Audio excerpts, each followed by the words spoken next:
జనసేనని BJP వాళ్ళు రెచ్చగొట్టి రేపు సనాతన ధర్మం వైపు ఆల్రెడీ ఇప్పుడు పవన్ కళ్యాణ్ సో బీజేపీ ఎలాగో పాగా వేయాలని చూస్తున్నది ఆంధ్రప్రదేశ్లో. ఆల్రెడీ బీజేపీకి ఎవరు జగన్ స్లీపింగ్ పార్ట్నరు బీజేపీకి వాళ్ళకి సపోర్ట్ చేస్తున్నాడు అన్ని విషయాల్లో.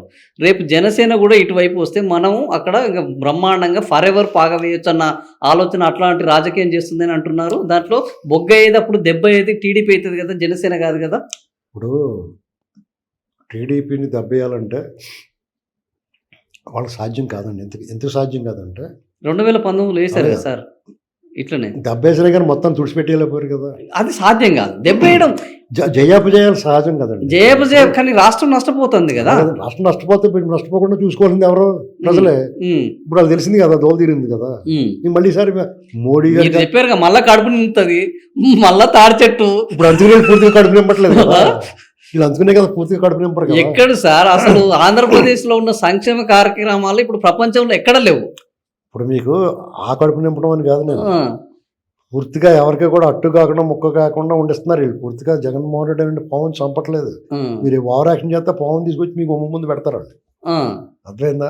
ఓకే, స్ట్రాటజీగా వెళ్తున్నారు. మీకు ఏమవుద్దంటే అండి, టీడీపీకి ఒక 40 సంవత్సరాల చరిత్ర ఉండి బలమైన క్యాడర్ ఉండటం వల్ల క్యాడర్ జనసేన కూడా క్యాడర్ నిర్మించుకోవాలి. అవును, ఇప్పుడు అధికారం ఉన్నప్పుడు వాళ్ళు క్యాడర్ని తయారు చేసుకోవాలి. ఇక్కడ పవన్ కళ్యాణ్ గారు ఉన్నతను ఆశించి వాళ్ళు కొంతమంది ఉంటారు, ఆయన అడ్డం పెట్టుకుని పవర్ ఎంజాయ్ చేయాలనుకుని వాళ్ళు కొంతమంది ఉంటారు. వైసీపీ భావజాలంతో టీడీపీలో వెళ్ళలేక ఇందులోకి వచ్చి వాళ్ళు వాళ్ళ వల్ల ప్రమాదం ఉంటుంది.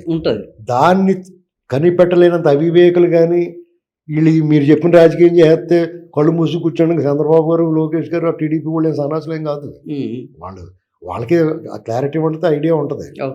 మీకు ఇంకోటి ఏంటంటే, చంద్రబాబు నాయుడు గారు ఫక్తు హిందువు, ఆ పార్టీ వ్యవస్థాపక అధ్యక్షుడు నిలువెల్లా కాషాయం ధరించేవాడు, కొడుకులందరికీ కృష్ణనామధేయం, కూతుళ్ళందరికీ ఈశ్వర నామధేయం పెట్టి వాళ్ళు సనాతన ధర్మాన్ని పర్ఫెక్ట్గా పాటించిన వాళ్ళని ప్రపంచానికి తెలుసు. ఇక్కడ ఎవడేం చేసినా కానీ వాళ్ళేమి ముద్రలేరు. హిందుత్వం జీవన విధానం పాటించి ఇష్టదైవం వెంకటేశ్వర స్వామి దగ్గరికి చంద్రబాబు నాయుడు గారు ఏ రకంగా ఆయన భక్తి ప్రతిపత్తులు చాటుకుంటాడో మనందరికీ తెలుసు. ఈయన దైవద్రోహి, దైవదోషం చేస్తాడు, మతద్రోహి అని ఎవడం ముద్రలేడు. ఆయన ఒక్కసారి జై శ్రీరామ్ అనగానే రామతీర్థంలో వీళ్ళు గరగాట రికార్డింగ్ డ్యాన్స్ అంతా అయిపోయింది. చూసుకోండి కావాలి అది.